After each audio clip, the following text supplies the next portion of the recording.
جاهزين الزملاء؟ الزملاء يلا.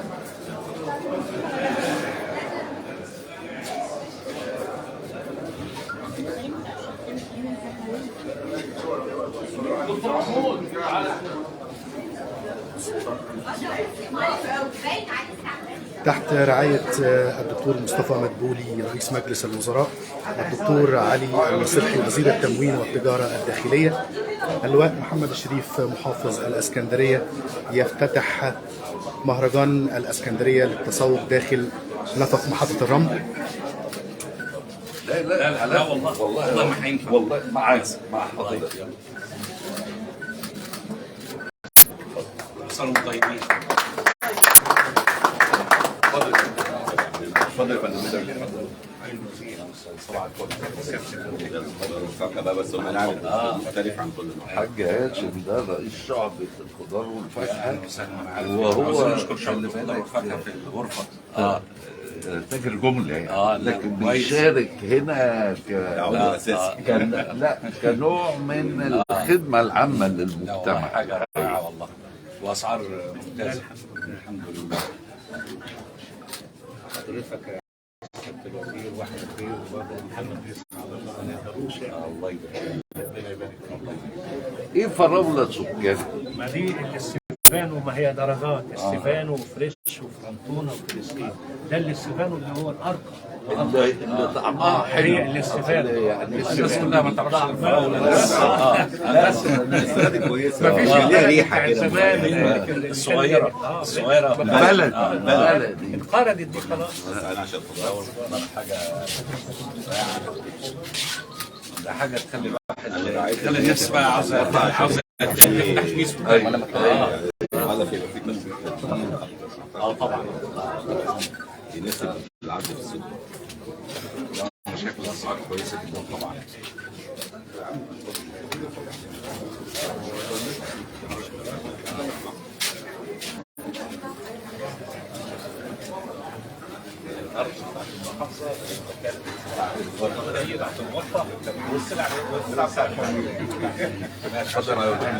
السلام عليكم. وعليكم السلام. طبعا انا بحضرتك ازيك؟ الله يخليك. الحقيقه برنامج متميز طبعا، والاسعار بقى ايه كل ده عشان الناس تدوق. ده هتاكلهم كلهم في دقيقه. طب شكرا. طبعا كويس جدا. الجبنه ب 70 جنيه يعني. والقريش ب 40. ده احنا اللي هنيجي نشتري. تحت امر حضرتك. تحت امر حضرتك ان شاء الله. مع المحافظ، يعني لو نقول كلمة كده النهارده بنوجه رسالة، يعني افتتاح مهرجان اسكندرية للتسوق من داخل أحد الأماكن السياحية المعروفة في اسكندرية. فندم بسم الله الرحمن الرحيم. الحقيقة الأول يعني أحمد بيه الوكيل طبعا لازم يبقى معايا. الحقيقة النهارده بنقدم لشعب اسكندرية مهرجان اسكندرية للتسوق، وده يعني غير المعارض اللي احنا بنعرض فيها احنا رمضان اللي هنفتتح فيها معرض بكره ان شاء الله في المنتزه اول. لكن خليني النهارده انا اقول ان احنا النهارده بنستغل نفق محطة الرمل كأرض خاصة بالمحافظة والغرفة التجارية وشعبة الخضر. الحقيقة تعبت معانا جدا بالتعاون معاها يعني في تنسيق المكان. مديرية التموين معانا الحقيقة بذلت جهد غير عادي. النهارده بنقدم أكثر من 15 عارض في النفق أو في هذا المهرجان. أكثر من 100 سلعة غذائية موجودة بتخفيضات من 10 إلى 30%. كل السلع الغذائية مخفضة بأسعار كويسة جدا بنقدمها لشعب اسكندرية. الحقيقة احنا المعرض ده مستمر من النهاردة اليوم 18/2 لغاية نهاية شهر رمضان. المحافظة بتقدم الموقع كله مجانا. الغرفة التجارية عملت الفرش والمفروشات دي كلها والباكات دي كلها. مديرية التموين بتتابع المعرض بالكامل حتى نهاية المعرض.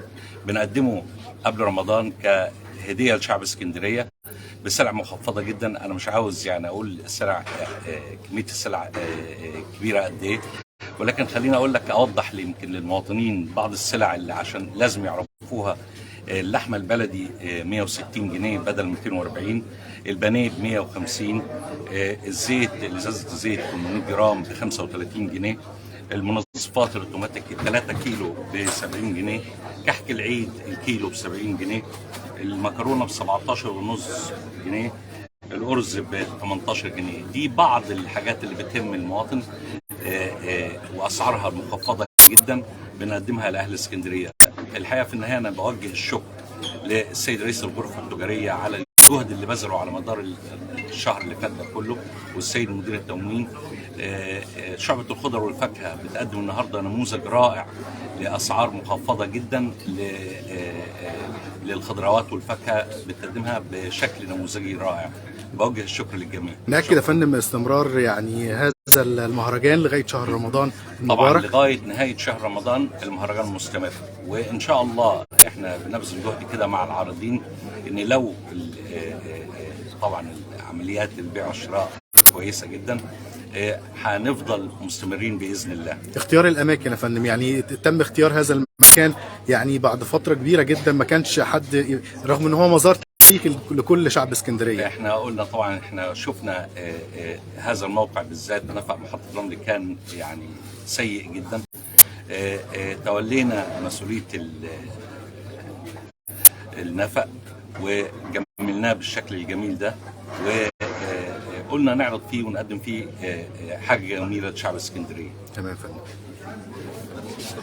احمد بيه الوكيل، يعني كلمه حضرتك توجهها برضو، تعاون ما بين المحافظه والغرفه التجاريه عشان خاطر اهالينا في اسكندريه والاسعار، حضرتك تقول ايه يا فندم؟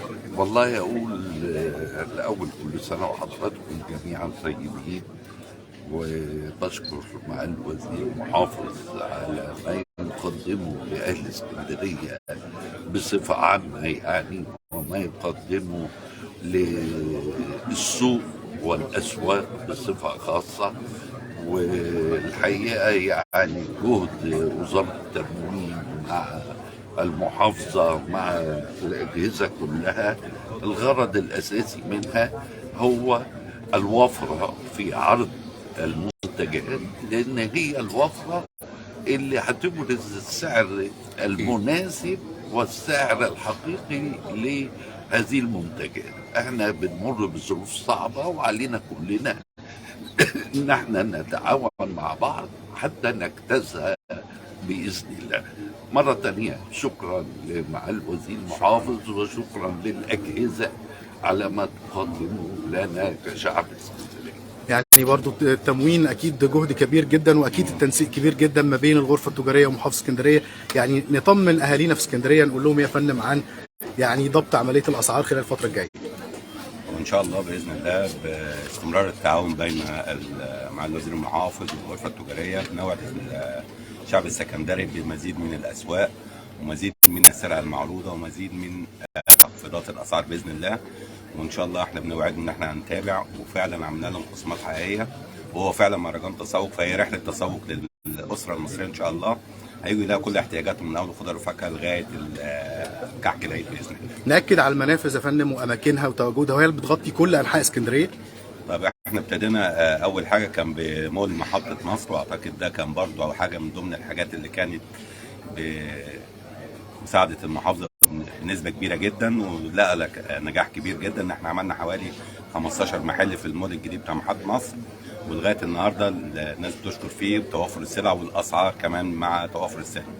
عملنا 10 فروع مجمعات استهلاكيه على مستوى اسكندريه في جميع الاحياء، برضو ديت داخله في مهرجان اهل رمضان، وبتخفض برضو الاسعار وخاصه السلع الاساسيه الزيت والرز والسكر.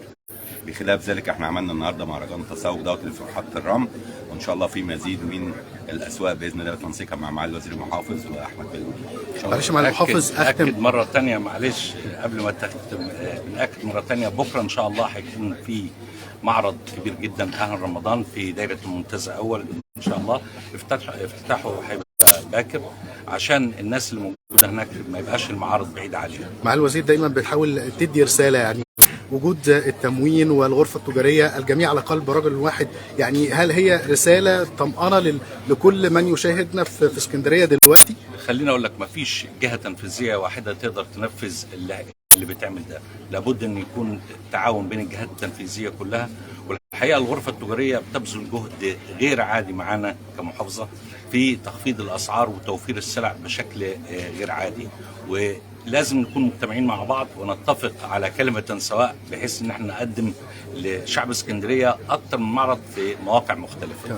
شكرا.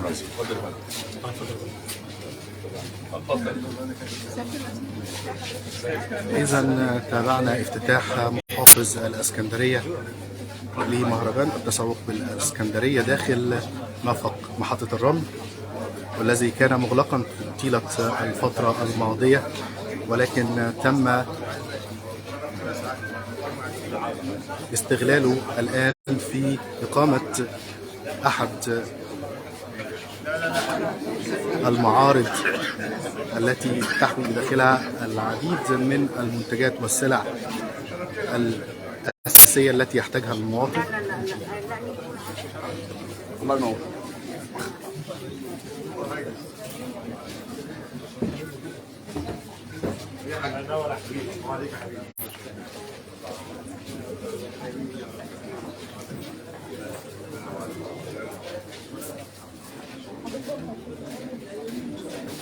هذه الأسعار اللحوم داخل نفق محطة الرمل، وهي نفس الأسعار التي يتواجد بها كافة المنافذ.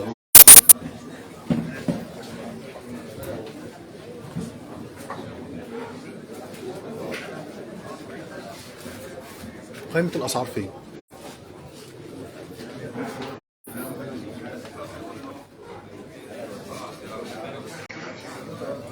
هذه قائمة أسعار الدواجن.